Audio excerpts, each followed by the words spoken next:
함께 나누실 하나님의 말씀은 열왕기상 8장 37절부터 40절 말씀과 또 누가복음 10장 25절부터 37절 말씀입니다. 열왕기상 8장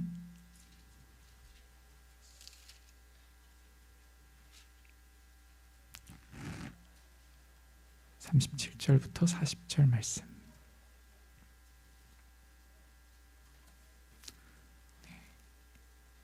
제가 봉독하겠습니다.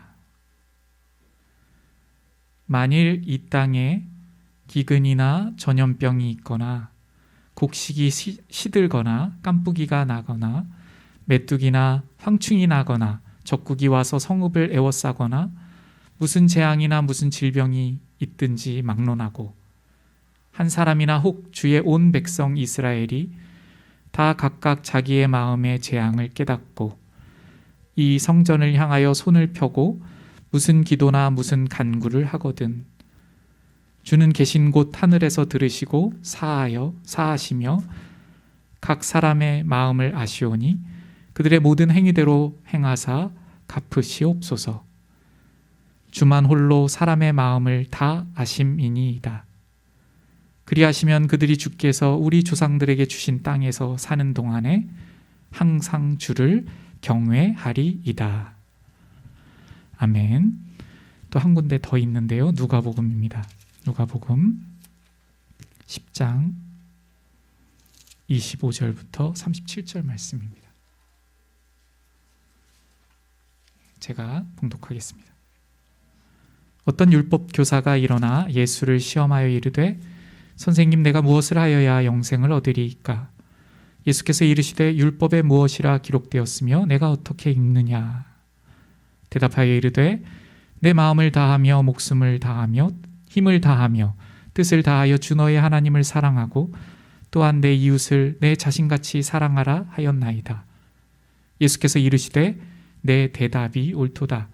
이를 행하라. 그러면 살리라 하시니 그 사람이 자기를 옳게 보이려고 예수께 여짜오되 그러면 내 이웃이 누구이니까? 예수께서 대답하여 이르시되 어떤 사람이 예루살렘에서 여리고로 내려가다가 강도를 만나매 강도들이 그 옷을 벗기고 때려 거의 죽은 것을 버리고 갔더라. 마침 한 제사장이 그 길로 내려가다가 그를 보고 피하여 지나가고 또 이와 같이 한 레위인도 그곳에 이르러 그를 보고 피하여 지나가되 어떤 사마리아 사람은 여행하는 중 거기 이르러 그를 보고 불쌍히 여겨 가까이 가서 기름과 포도주를 그 상처에 붓고 싸매고 자기 짐승에 태워 주막으로 데리고 가서 돌보아 주니라. 그 이튿날 그가 주막 주인에게 데나리온 2를 내어주며 이르되 이 사람을 돌보아 주라. 비용이 더 들면 내가 돌아올 때에 갚으리라 하였으니 내 생각에는 이 세 사람 중에 누가 강도 만난 자의 이웃이 되겠느냐? 이르되 자비를 베푼 자니이다. 예수께서 이르시되 가서 너도 이와 같이 하라 하시니라. 아멘. 오늘 이 두 말씀을 우리가 짧은 시간에 전체적인 내용을 다 살필 수가 없습니다. 그래서 한 포인트에 집중하여서 그렇게 본문을 우리가 함께 살피려고 합니다. 먼저 구약 말씀 열왕기상 말씀 읽었던 말씀을 다시 한번 보겠습니다. 열왕기상 8장 37절 말씀 보시면 이렇게 시작하죠. 만일 이 땅에 기근이나 전염병이 있거나 이렇게 시작하고 있습니다. 이 지금 열왕기상 8장 37절부터 40절까지의 말씀은요, 성전을 건축을 한 후에 성전 봉헌 기도로서 솔로몬이 하나님 앞에 드리고 있는 그 기도입니다. 성전을 하나님 앞에 이렇게 지어드리고 그리고 감사한 마음으로 이렇게 하나님께 성전을 지어드리게 하여 주심을 감사합니다 하면서 솔로몬이 이 기도를 지금 드리고 있는 것입니다. 그 기도의 지금 내용 중에서 이 부분이 있어요. 37절, 만일 이 땅에 기근이나 전염병이 있거나, 이렇게 말씀하고 있습니다. 우리 인간이 우리를 창조해 주신 하나님을 떠난 이후에, 죄를 범하고 타락한 이후에 우리 스스로 하나님이 되고자 했죠. 하나님의 자리에서 하나님을 쫓아내고 우리가 그 자리에 앉으려고 하는 반역을, 그러한 죄를 범했습니다. 그 이후에 우리에게 수많은 재앙이 있었습니다. 그 중에 하나가 기근입니다. 오늘 37절에 기근 이렇게 시작하잖아요. 이 기근이라는 것은요, 쉽게 말하면 굶어 죽게 되어서 생명의 위협이 찾아오는 것을 말합니다. 가뭄이나 메뚜기 때, 또 전쟁, 이러한 원인들로 인해서 사람에게 목숨의 위협을 가져다 주는 그러한 고통, 그러한 상태를 기근이라고 합니다. 신명기 28장 48절에서는요, 이 기근을 이렇게 지금 설명하는데요. 굶주리고 목마르고 헐벗고 모든 것이 부족하게 될 것이며 라고 말씀하시고 있는데요. 굶주리고 목마르고 헐벗고 모든 것이 부족한 상태, 기근입니다. 기근의 재앙. 우리가 한 끼만 굶어도 정말 고통스럽지 않습니까? 별로 동의 안 하시는 분도 계신 것 같은데, 저는 한 끼만 굶어도 막 어지럽고 그렇더라고요. 먹을 것이 없고 마실 물이 없는 기근의 재앙은 우리 인간에게 정말 큰 고통을 가져다 줍니다. 또 37절 보시면 이제 기근이나 전염병 이렇게 하고 있는데요. 우리 인간에게 또 고통을 가져다 주는 그 재앙 중에 하나는 전염병입니다.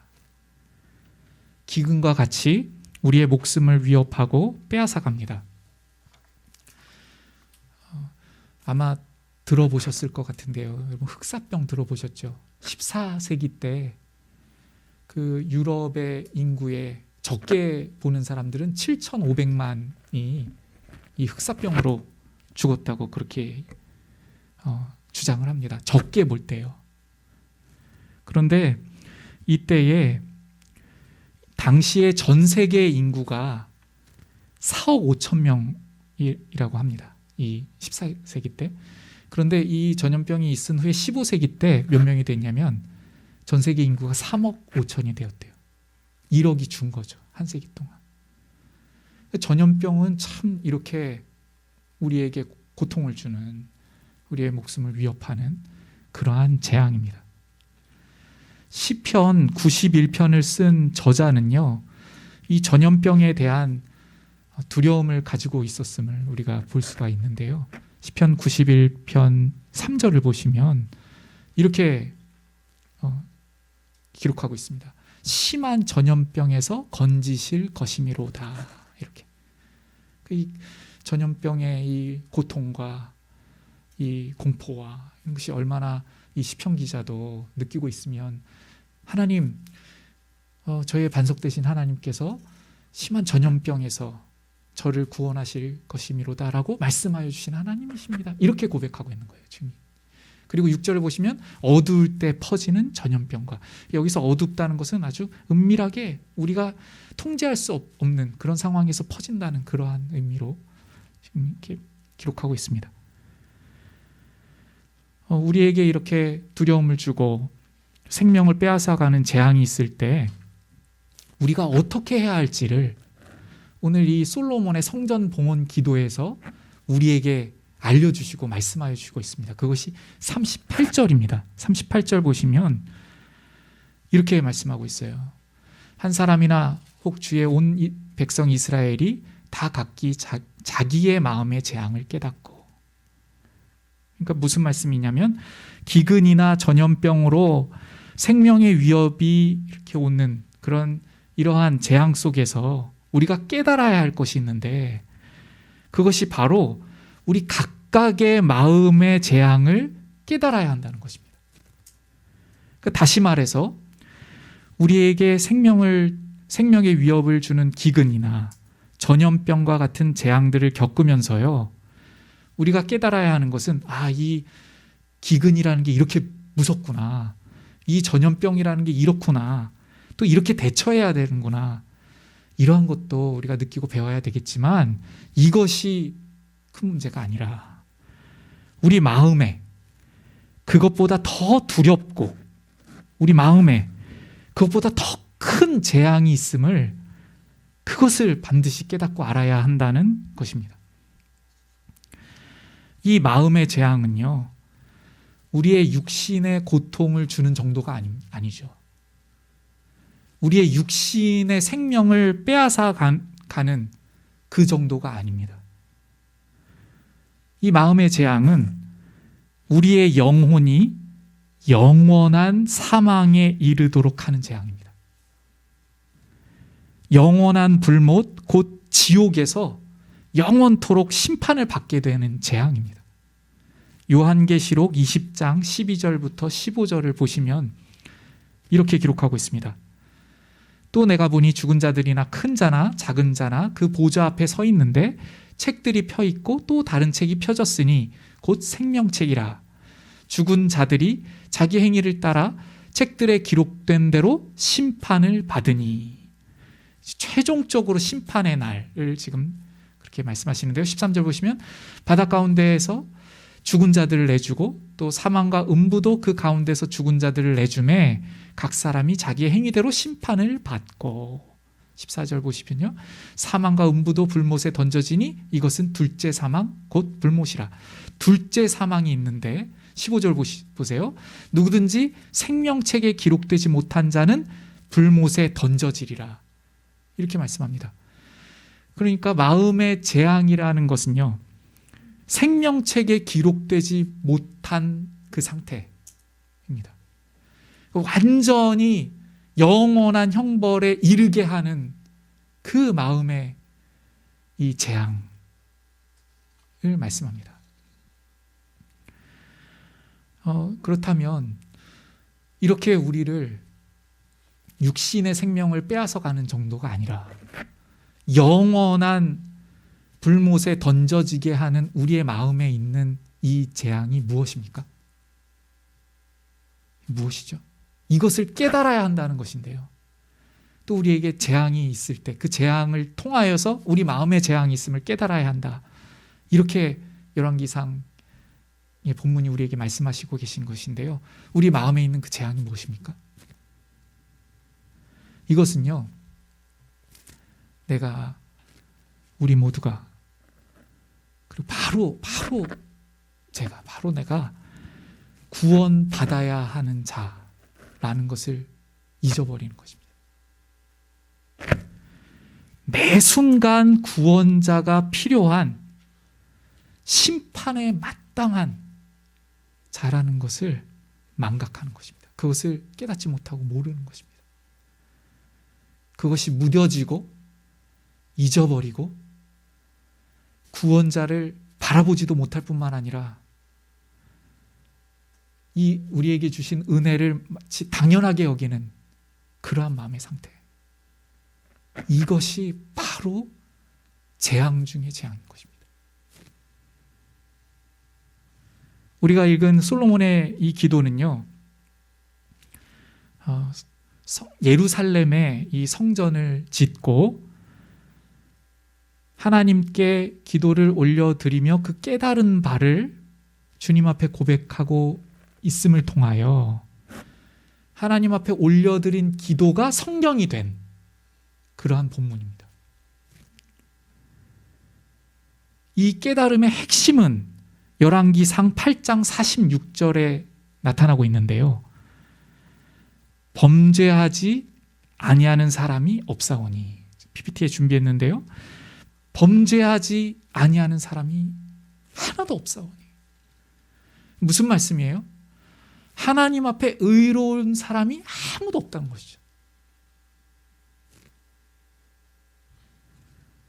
그렇기 때문에 우리 모두 심판에 마땅히 들어가야 되고, 그리고 그 심판으로부터 누군가 구원하여 주지 않으면 영원히 불못에 던져질 수밖에 없는 이 우리를 주님께서 이 성전에 나올 때마다 기억하게 하시고, 그로 인하여 찬양을 받으시고 우리를 구속하여 주시는 은혜를 기억나게 해주시는 곳, 그곳이 성전입니다. 그럼에도 불구하고 마음의 상태가 높아지고 교만하여지고 자신의 구원받아야 하는 자신의 상태를 깨닫지 못하는 그러한 때가 오면 하나님께서 어떻게 하시죠? 어떻게 하십니까? 오늘 본문처럼 기근이나 전염병이나 이렇게 시작되는 것이죠. 하나님께서 허용하심으로 우리에게 기근과 전염병을 주셔서 우리에게 고통을 주시려는 목적이 아니라 우리의 마음의 재앙을 깨닫게 하시기 위하여서 기근이나 전염병을 통하여 우리 각 사람, 우리 각자의 마음을 하나님 앞에서 돌아볼 수 있도록 하나님께서 인도하신다는 것입니다. 그렇기 때문에 이 성전에 나왔을 때 이것이 바로 핵심이 되어야 되죠. 말씀을 듣고 예배를 드리고 하는 것의 핵심은 바로 이것입니다. 그런데 이 예루살렘 성전에 나와서 말씀을 많이 듣고 또 말씀을 연구하고 알고 그리고 전문가가 되어도 자신의 마음의 재앙을 깨닫지 못하는 한 사람이 오늘 우리가 읽었던 누가복음 본문에 기록되고 있습니다. 이 사람은 율법 교사입니다. 곧 하나님 말씀의 전문가였습니다. 그래서 그 율법이, 그 성경 말씀이 우리가 구원이 필요한, 곧 우리는 심판에 이를 수밖에 없는 자라는 것을 말씀하여 주시는 구약 성경임에도 불구하고, 구약 성경이 한마디로 오실 주님, 그러니까 메시아를 보내실 것에 대한 약속 아닙니까? 우리가 구원자가 필요하다라는 것을 보여주시는 것이 구약 성경입니다. 그런데 이 구약 성경의 전문가 된 이 율법 교사가 구약 성경이 메시지하시는 이 말씀에 대하여 깨닫지를 못하고 자신이 옳고 괜찮고 구원받기에 아주 훌륭하다고까지 생각하고 있는 그러한 상태에 있습니다. 이러한 마음이 되면요, 예수님께서 앞에 오셔서 비유로 말씀하여 주셔도 그것을 깨닫지 못한다 라는 것이 누가복음에서 오늘 우리에게 말씀하시는 것입니다. 누가 말씀해 주셔도요? 예수님께서 이 율법 교사가 예수님 앞에 나왔는데요, 비유로 말씀하시기 시작하셨어요. 비유로. 근데 이 비유로 말씀하시는 것은요, 이 율법 교사를 비추어 주시기 위한 거울이죠. 누가복음의 내용은 이렇습니다. 한 율법 교사가 예수님을 시험하기 위하여 예수님 옆에 나왔습니다. 그리고 예수님께 준비한 질문으로 예수님을 시험하기 위해서 하나의 질문을 가지고 왔는데, 그것이 뭐냐면 영생을 얻으려면 무엇을 해야 하는지를 질문합니다. 예수님께서 대답하지 않으시고 질문으로 다시 그렇게 반응하셨습니다. 예수님께서는 율법교사에게 성경 말씀에 어떻게 기록하고 있으며 너는 그 말씀에 대하여 어떻게 읽고 있느냐, 이렇게 곧 무엇을 깨닫고 있느냐, 이렇게 물어보셨습니다. 그런데 율법교사는요, 구약 성경 말씀을 그냥 요약합니다. 구약 성경 말씀이 이거예요. 이렇게. 그것이 누가복음 10장 27절인데요. 대답하여 이르되 내 마음을 다하며 목숨을 다하며 힘을 다하여 뜻을 다하여 주 너의 하나님을 사랑하고 또한 내 이웃을 내 자신같이 사랑하라 하였나이다. 이 말씀 앞에서 너는 어떻니? 이렇게 물어보신 거예요. 예수님께서. 이 구약의 말씀 앞에서 너의 마음의 재앙을 깨닫고 있니? 이렇게 묻는 것입니다.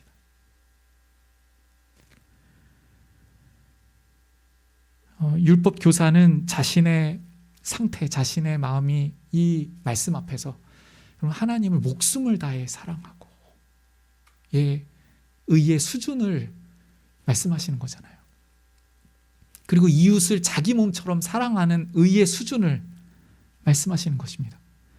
그 의가 하나님 앞에 도달할 수 있는 의라고 구약 성경에서 분명히 말씀하신 거 맞지요. 근데 그 말씀 앞에서 무엇을 깨닫고 있는가를 물어보셨는데요. 그것에 대한 아무런 반응이 없는 것이죠. 예수님께서는 하나님을 목숨을 다하여 사랑하지 못하고 이웃을 자신과 같이 사랑하는 의에 도무지 도달할 수 없는 우리를 위해서 지금 이 율법 교사 앞에 와 계신 것입니다. 그러한 의에, 하나님을 목숨을 다하여 사랑하는 그 의의 수준은 고사하고 하나님을 미워하고 하나님의 말씀을 거역하고 하나님께 오히려 대적하고 뿐만 아니라 이웃을 사랑하지 않고 이웃을 용서하지 못할 뿐 아니라 이웃을 미워하고 이웃과 전쟁하고 싸우는, 증오하는 그러한 우리를 구원하시기 위해 오신 것입니다. 그런데 이 율법사는 그것을 전혀 깨닫지 못하고 있어요. 만약에요, 우리가 썩 괜찮았다면요, 이 율법사가 썩 괜찮았다면 예수님께서 오시지 않아도 되시죠. 하나님께서 그 구약의 절절하신 약속으로 메시아를 보내시겠다는 것을 안 하셔도 됩니다. 우리들이 썩 괜찮아서 지킬 수 있다면 조금만 더 지키면 된다 이렇게 하시지, 예수님께서 왜 목숨을 버리시기까지, 성육신 하시기까지 오셔야 되십니까? 그래서 구원자를 보내어 주실 것을 말씀하셨고 지금 구원하러 오셨는데 그 앞에서 이 율법교사는 뭐라고 말하고 있습니까? 자신을 옳게 보이려고 하면서 제 이웃이 누굽니까? 이렇게 말하고 있는 것입니다. 여기서 많은 부분을 이미 생략했잖아요. 이 율법교사가요. 하나님을 목숨을 다해 사랑한다는 것에 대한 것은 이미 생략을 해버렸어요. 자기가 하고 있다는 거죠. 그렇게. 그러니까 눈에 드러나는 이웃에 대한 문제를 한번 가지고, 그리고 그것도 자신 있어서, 그리고 했다고 그렇게 이야기할 수 있기 때문에, 그렇게 생각하기 때문에 자기가 굉장히 하나님 앞에 옳고 아주 구원이 마땅하고 이렇게 생각하고 있습니다. 성경을 우리에게 주셔서 우리를 깨닫게 하려고 하시는 것에 이 율법사는 정반대편에 서 있습니다. 당시에요, 지금 예수님과 이 율법사가 대화하고 있는 이 당시는요, 이스라엘이 로마로부터 주권을 빼앗긴 상태에 있었습니다. 로마가 이스라엘을 지배했어요. 로마가 이스라엘 쳐들어와서 37절, 오늘 우리가 읽었던 열왕기상 37절에 보시면 적국이 와서 성읍을 에워싸거나 이렇게 말하는 부분이 있어요. 기근, 전염병, 또 성읍을 에워싸는 것. 당시에 이 율법사는요, 재앙을 겪고 있습니다. 어떤 재앙입니까? 로마의 지배를 받는, 주권을 빼앗기는, 열왕기상 본문에서도 말씀하시고 있는 적국이 와서 성읍을 에워싸는 재앙이 있는 것입니다. 그럼 이 재앙 가운데서 무엇을 깨달아야 합니까? 자신의 마음의 재앙을 깨달아야 하는 것이죠. 이 율법사가 말이에요. 예수님께서는 이 율법사에게 이 비유를 통하여서요, 이렇게 말씀하세요. 예루살렘에서 여리고로 내려가는 상황 안에서 말씀하십니다. 여러분, 예루살렘이 어디죠? 예루살렘. 지금 이 성전이 있는, 우리가 본문 읽었는데요. 이 예루살렘에 성전을 세워주셨잖아요. 이스라엘 중심부예요.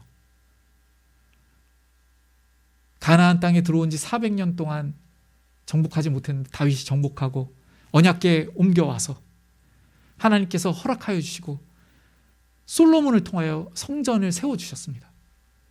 그 성전을 세워주신 것은 마음의 재앙을 깨닫게 하시기 위함입니다. 근데 이 율법 교사는 이 성전이 자기 주 무대겠죠.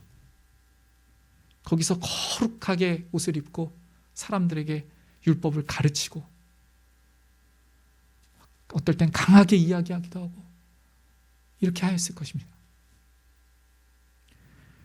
그런데 그 율법을 제대로 읽었고 자신을 정말 정직하게 돌아보았다면 주님, 저는 도무지 하나님을 목숨을 다하여 사랑할 수가 없습니다. 주님, 저 정말 어떻게 하나님을 목숨을 다하여 사랑할 수가 있겠습니까? 그리고 제가 정말 인식하지도 못할 때 얼마나 하나님 앞에 수많은 범죄를 하는 그러한 자가 아닙니까?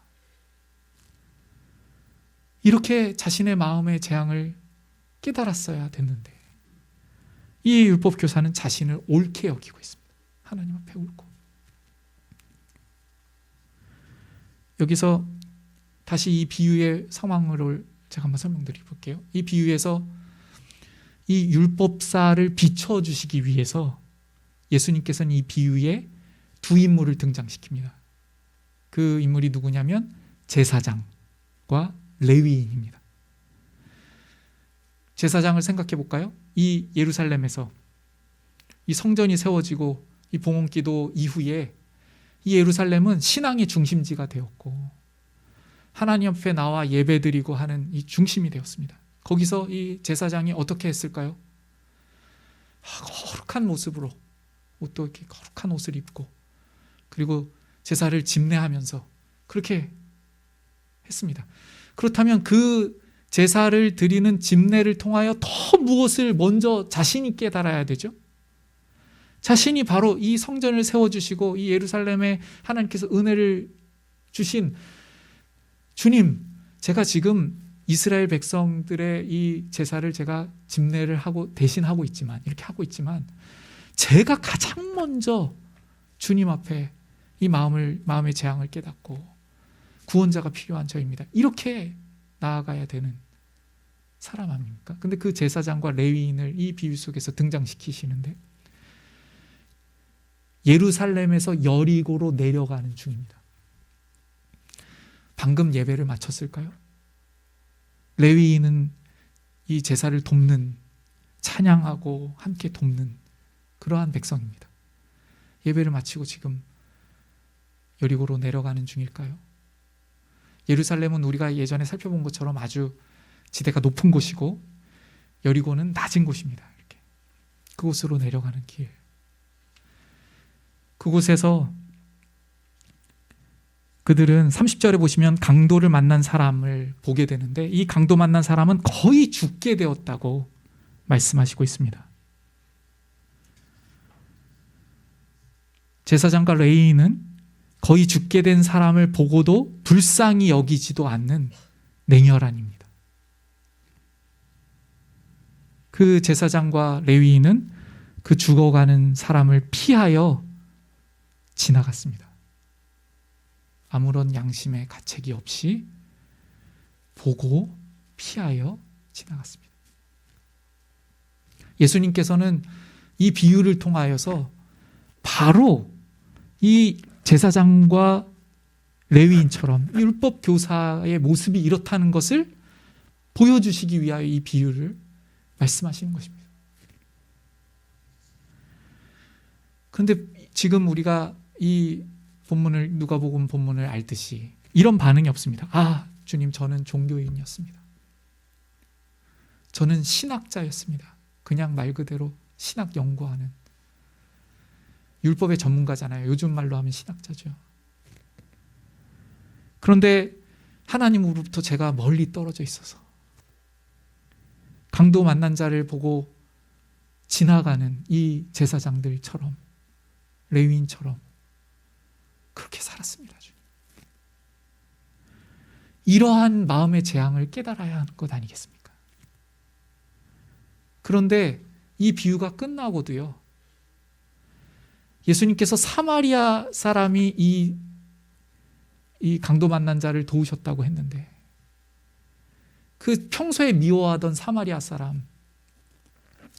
사람이 도와줬습니다. 또 말하지 못할 만큼 마음이 전혀 요동함이 없어서 자비를 베푼 자입니다. 주님, 자비를 베푼 자입니다 라고 이 본문이 끝납니다. 우리가 이 장면을 통해서 확인할 수 있는 것은요, 마음의 재앙을 깨닫지 못하는 사람은 그 마음의 재앙이 정말 말 그대로 재앙이 되어서 예수님의 말씀, 예수님의 비유마저도 작동하지 않도록 한다는 것입니다. 이렇게 주님의 말씀도 찔림이 되지 못하고 있는 마음이 아주 치명적인 재앙 중의 재앙인 것입니다. 이것이 마음의 재앙이죠.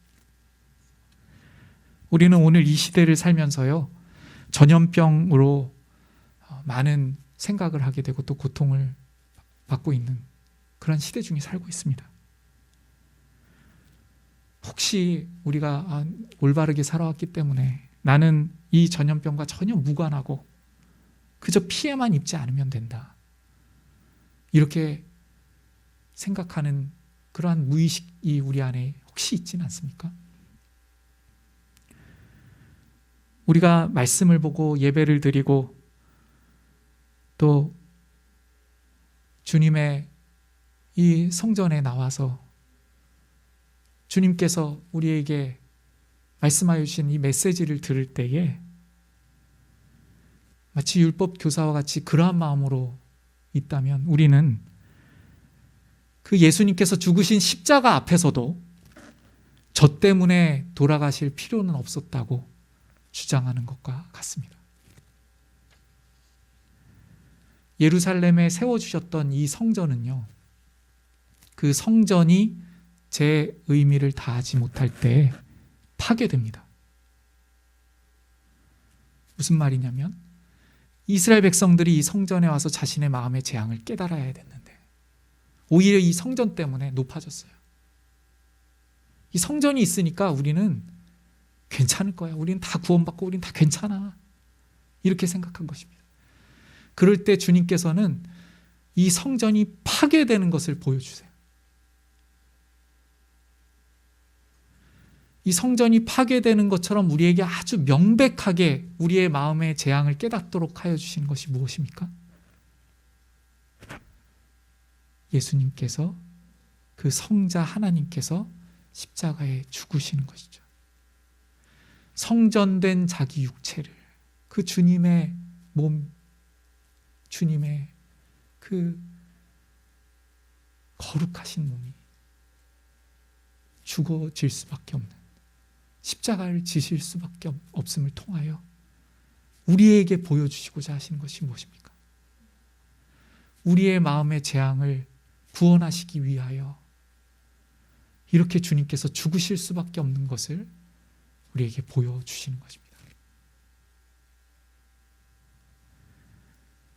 우리도 이 율법 교사처럼 말씀을 읽고 예배를 드리고 또 재앙의 시대를 살고 있습니다. 말씀에는 어떻게 기록되어 있으며 너는 어떻게 읽느냐? 바로 오늘 우리 각자에게 질문하시는 예수님의 음성입니다.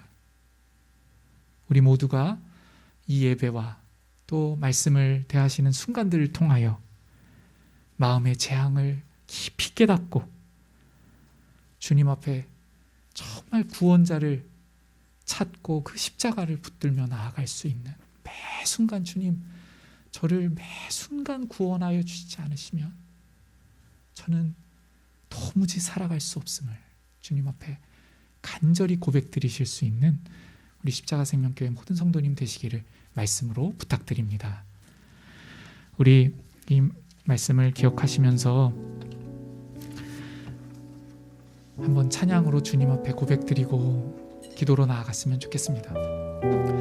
우리는 주님의 그 질문 앞에서 과연 재앙이 무엇이라고 생각하고 있고 우리의 마음의 재앙을 깨닫고 있습니까?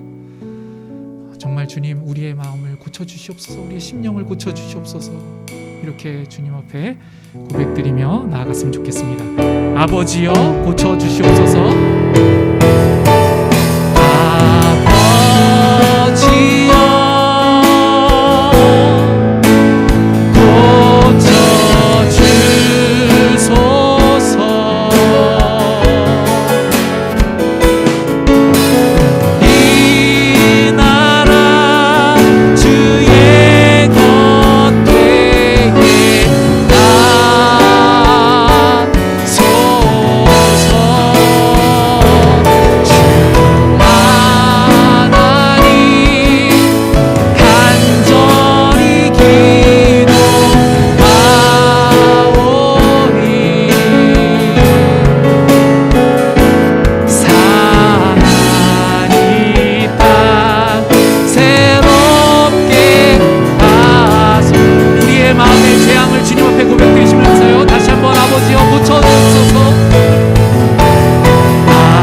맞춰 함께 기도로 나아가겠습니다.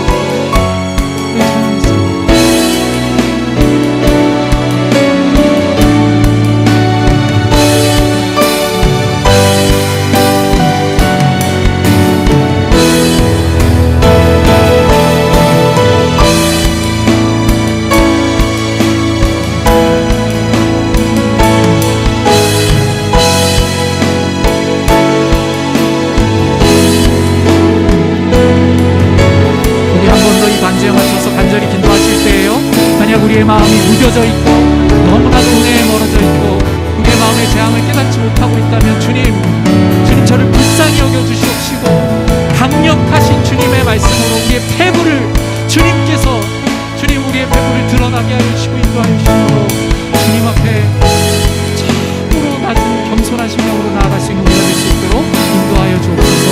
이렇게 같이 한 번 더 기도하겠습니다.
지금은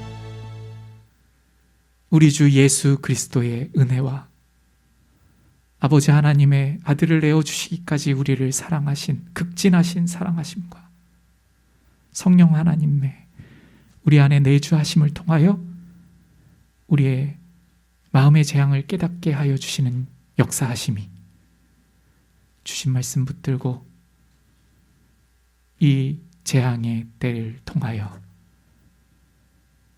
겸손한 심령으로 우리의 마음의 재앙을 주님 앞에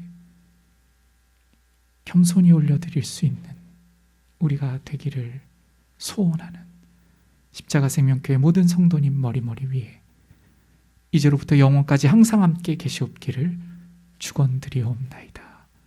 아멘.